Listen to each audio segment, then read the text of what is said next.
It is a shame. It's a shame for Itauma because, again, we're talking about a fighter who, as they say there, is 21 years old.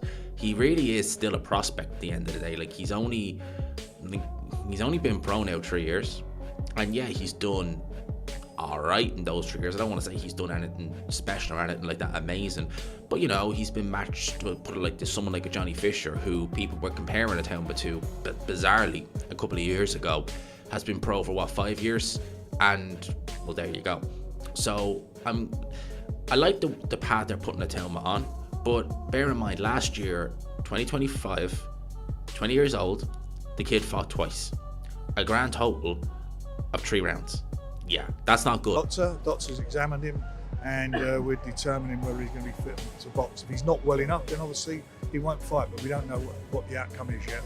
And in the meantime, we are looking at alternative opponents if he is out. And that's all I can tell you. This morning, man, to make the way how he's done it, you know, on the morning of a fight, it's just wrong. It's dangerous, and the board are now in a situation where they think, shit. A man who had performance-enhancing drugs in his system. Whether, I believe everybody should have the right to protest their innocence. Unfortunately, in this situation, it's guilty until proven innocent. I've been there. Like in Britain, and I was like, brother, I said, like, I understand it's your fighter, but you're stealing. It's a foul 2 test, not 1, but 2. And irrespective whether there's minuscule amount or very small amount in his body, what's it doing in there? And more importantly, you know, is that because over a period of time that it diminished? I don't know. You know, no one knows the answer, but it was in there. He's tested positive. Breaking news. The Moses Itauma versus Filip Hrgovic fight is officially off, with promoter Frank Warren confirming he only learned the news late this afternoon. A stressful, gutting day for everyone involved, and pros across the boxing world are already scrambling to figure out who steps in on short notice. The people direct and then make a decision if he's out. Okay. When did you first learn about this, Frank? Very late this afternoon. Okay, so it's been a stressful day. To say the least.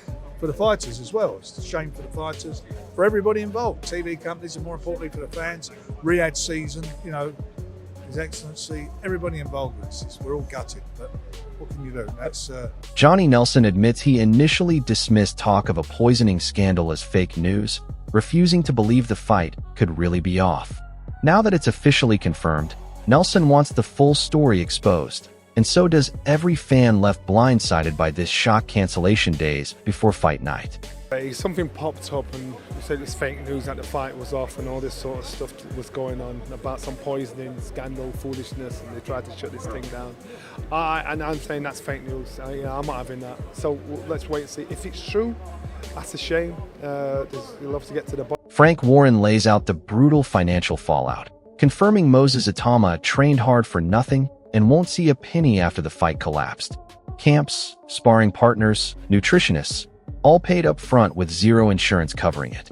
A massive blow, and pros know exactly how costly moments like this really are.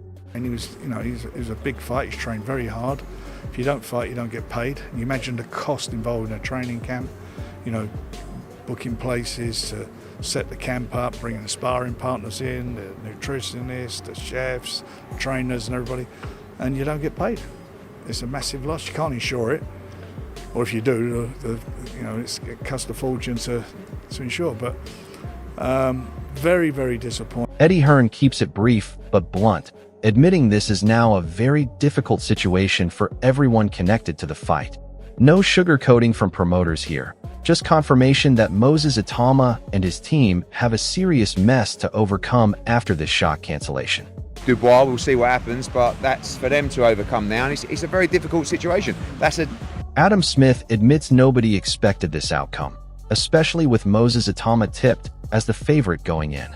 He's quick to point out boxing doesn't condone situations like this, but concedes it's only made the event bigger, leaving fans and pros anxiously waiting to see what happens next.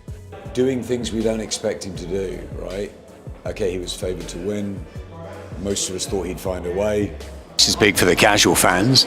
Do we condone it? I mean, in boxing terms, should that happen at a head-to-head? Of course not, but these things do happen. This is the fight business, and it's just made it even bigger, and we wait to see what happens next. Johnny Nelson goes public demanding a full inquiry the moment this news broke, admitting he's just as blindsided as everyone watching at home.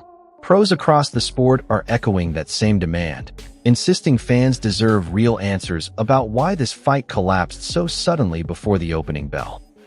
Unfortunately, there is going to be there needs to be an inquiry straight after this. Why, what?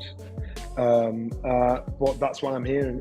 This news is as fresh to me as it is you. I'm quite sure when this goes out, it'll be all over the place. Frank Warren doesn't hold back, confirming Moses Itauma now has to explain how banned substances showed up in his system not once but twice. He points out the size of the amount found is irrelevant. The real question is what it was doing there at all, especially with Itauma reportedly refusing to fight under British Boxing Board of Control jurisdiction again. And obviously they're not been contaminated. And if that is the case, then he's obviously got to explain how twice, on 2 occasions, that he's had that PED in. Carl Froch sums up the chaos in typically blunt fashion, calling the entire situation a clown world moment for boxing. Short and sharp, but it captures exactly how pros and fans alike feel right now watching a huge heavyweight showdown collapse into confusion and unanswered questions. Like I do anyway, but it's important that you understand what's going off in this fucking clown world. Eddie Hearn reveals Moses Itauma was actually still clear to fight Saturday, with his team working to make him comfortable rather than switching commissions entirely. Yet the B-sample results still won't be clarified before any fight could happen, leaving pros baffled that this situation dragged on so close to fight week without full transparency. He's clear to fight on Saturday, but we need to talk with him and make him comfortable. Yes, we could use other commissions. It's not something we're looking to do. We want to move forward with the British Boxing Board of Control. Where are we with the whole B sample? When will we get some clarity on that? Not before the fight. But again, with the British Boxing Board of Control, that's actually irrelevant in terms of their testing agencies. We've just been waiting for all the final test results to come. Adam Smith admits total surprise at how this story broke, confirming even insiders hadn't seen official findings before it exploded across social media. It's a familiar pattern in boxing, rumors spreading faster than truth, and pros are furious a fight this big got engulfed in speculation before fans received real clarity. Moses Itauma's camp now faces mounting pressure to explain what happened, while promoters scramble to salvage a card that was supposed to showcase one of heavyweight boxing's brightest rising stars. Instead, it's become one of the messiest controversies the division has seen in years, with no clear timeline for real answers. Surprise, and I'll wait and see what happens. I mean, I don't know the findings. We don't know. I haven't seen statements really. I don't know. It's come out in the social media world as these. John Fury makes his position clear, insisting Moses Itauma should be banned outright if he's proven to have used banned substances, calling boxing far too dangerous a sport to tolerate cheating. Still, Fury stresses a man remains innocent until proven guilty, drawing from his own experience of being judged before facts were confirmed. Pros across the sport are growing frustrated waiting on that B-sample, especially now the entire Filip Hrgović fight has already been cancelled because of this unresolved mess. Every day, without clarity, only adds more doubt around Moses Itauma's reputation going forward. For now, what can you say? If it comes out the B-sample has been used, and ban him. There's no more to be said, is there? Well, big job. Eddie Hearn lays out just how serious this actually is, confirming nobody truly knows who's cheating, who's contaminated, or who's simply telling the truth. He makes clear Moses Itauma must now instruct lawyers and go through a lengthy, arduous legal process rather than dismissing this as a conspiracy against him. Hearn confirms blood and samples were collected and sent straight to a laboratory in Salt Lake City. Proof this isn't some baseless accusation. If Itauma is innocent, he'll have every chance to prove it. But pros are already saying the damage to his reputation, and this cancelled fight speaks louder than any statement his team could release right now. Say this and that. Like, he needs to now instruct his lawyers to go through a procedure that is going to be very lengthy and arduous, but one that he must go through. You can't just come out and say, oh, what a joke. yeah, this is like someone's got something against me. No, VADA collected your blood and samples, took it to a laboratory in Salt Lake City and conducted a test. So no one's got it in for you. Now, if you're innocent, which you may be, I have no idea, but you have to go through this process. And Liam Goff doesn't dance around it, straight up calling Moses Itauma guilty based on what's already come out. Breaking down how the type of test conducted and the amount detected could explain why banned substances lingered in his system long enough to trigger 2 separate failures. Whether it was saliva, urine, or a hair follicle test changes everything about detection windows. And Goff's blunt breakdown is exactly the kind of expert analysis pros wanted during all this confusion. With the fight against Filip Hrgović now officially cancelled, this scientific context only strengthens the case that something was seriously wrong before fight week even began. I'm just chucking out there, if depending on the amount, that will depend on how long it remains in your system. So from what I can gather, if you've taken very limited amounts, very little amounts, it could stay in your system. Depending on the nature of the test, if it was a saliva test, if it was a urine test, if it was a hair test, it's going to stay in your system a lot longer. Dave Coldwell keeps his take grounded strictly in facts, refusing to entertain contamination theories until real proof backs them up. He confirms the only certainty right now is that Moses Itauma failed a drug test, full stop, and everything else circulating online remains pure speculation. Pros respect Coldwell's no-nonsense approach here, especially with so much noise clouding this story since the cancellation was announced. It's a refreshingly simple reminder that facts matter more than excuses when a fighter's biggest opportunity yet collapses under this much scrutiny. And this tiny molecule explanation just isn't cutting it for skeptical fans right now. Is there a perfect reason why it's a tiny molecule, that tiny trace that's been left? That's why it got contaminated. One sample was tested positive, and then kind of cheated. I don't know, because we only know the facts are it's failed 2 drug tests.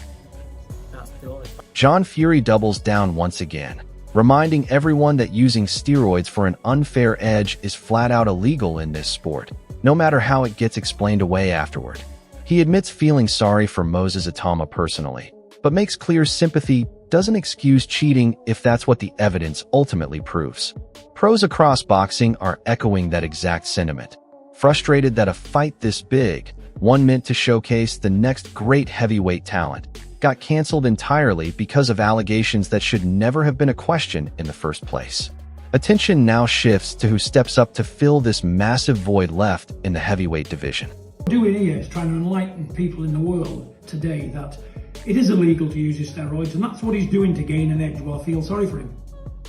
What's truly at stake here goes way beyond one cancelled fight. Moses Itauma was being built up as the next face of heavyweight boxing, and now that entire narrative is hanging by a thread. This wasn't just a co-main event falling through. This was a statement fight, a chance to silence doubters and prove he belonged at the very top. Instead, it's collapsed into one of the messiest scandals the division has seen in years. So what happens now? Filip Hrgović still needs an opponent, and the boxing world is already buzzing about replacements. Pros are throwing names around fast, with the pressure now on promoters to find someone credible enough to save this card on short notice.